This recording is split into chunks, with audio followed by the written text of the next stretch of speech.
है हिसार से बीजेपी विधायक डॉक्टर कमल गुप्ता के साथ रेस्ट हाउस में बदसलूकी की गई है। इसको लेकर चंडीगढ़ में उन्होंने कहा है कि अगर अब किसी ने भी उनके साथ अभद्रता करने की कोशिश की तो वो कड़ा जवाब देने के लिए तैयार है। उन्होंने कहा है कि सेल्फ डिफेंस में भी कुछ भी करने को तैयार हैं। उनसे खास बातचीत की हमारे चंडीगढ़ संवाददाता ओपी शर्मा ने। कृषि कानूनों के चलते हरियाणा में बीजेपी जेजेपी गठबंधन सरकार के जनप्रतिनिधियों, विधायकों, मंत्रियों और जो कार्यकर्ताओं उनका विरोध जारी है। सोमवार को हिसार में जो बीजेपी के 2 बार के विधायक डॉक्टर कमल गुप्ता हैं उनके साथ भी जो अभद्रता का एक मामला सामने आया। इस वक्त कमल गुप्ता जी चंडीगढ़ में, उनसे जानते हैं कि आखिर कल क्या हुआ। सर, कल जो आपके साथ पूरी घटना पेश आई वो क्या मामला था? देखिए, मैं जिला हिसार के भारतीय जनता पार्टी के कार्यालय में एक मीटिंग लेकर और कुछ कार्यकर्ताओं से मिलने रेस्ट हाउस, जो पीडब्ल्यूडी रेस्ट हाउस है, वहाँ गया था। वहाँ जाने के बाद मुझे पता लगा कि वहाँ कुछ लोग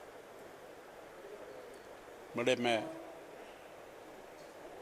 विश्वास के साथ कह सकता हूँ कि जो बिहेवियर उनका था, तो उनको लोग कहना भी ठीक नहीं है, वो असामाजिक तत्व थे।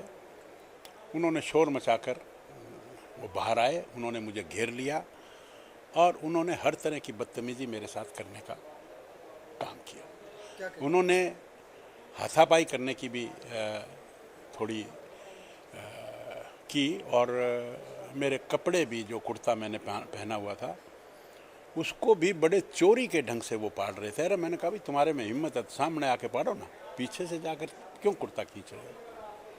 और मैंने कहा, आपने बात करनी है तो ठीक से बैठो, एक आदमी खड़ा हो, मेरे से बातचीत करे। और उन्होंने मुर्दाबाद और कई तरह की चीज़ें बोली।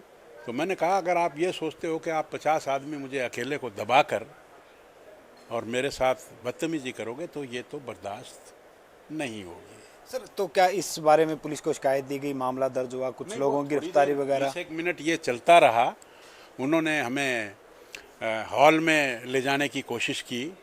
तो मैंने कहा, जब 2 लोगों ने बात करनी है तो हॉल में किस लिए? कमरे में बैठकर 2 आदमी बात करें ना।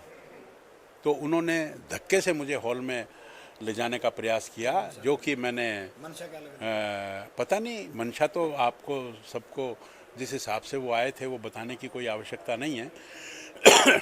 तो उन्होंने चेन बनाकर मुझे हॉल में धकेलने का प्रयास किया, लेकिन मैंने कहा, भाई नहीं, ऐसे नहीं, आपने किसी ने बात करनी है तो कमरे में आइए, मैं बैठकर बात करूंगा।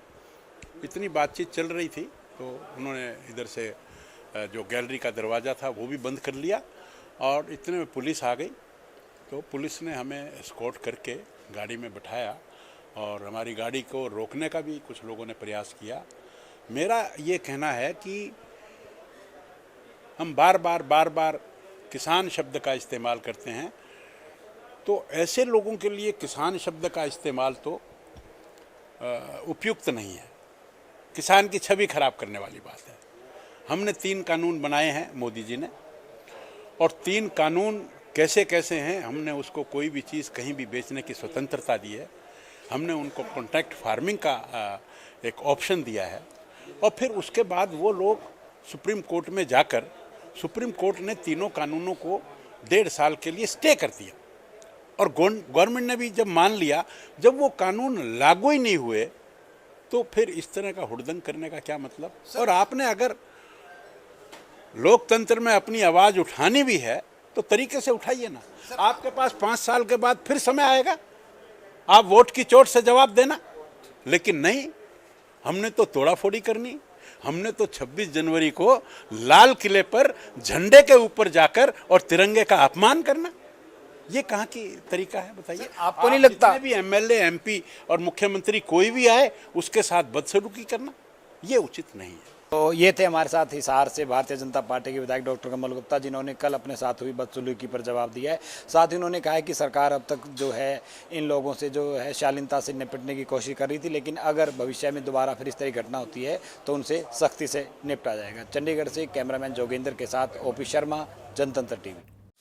खबरों के निष्पक्ष विश्लेषण के लिए सब्सक्राइब करें Jantantra TV and press the bell icon. Never miss any update.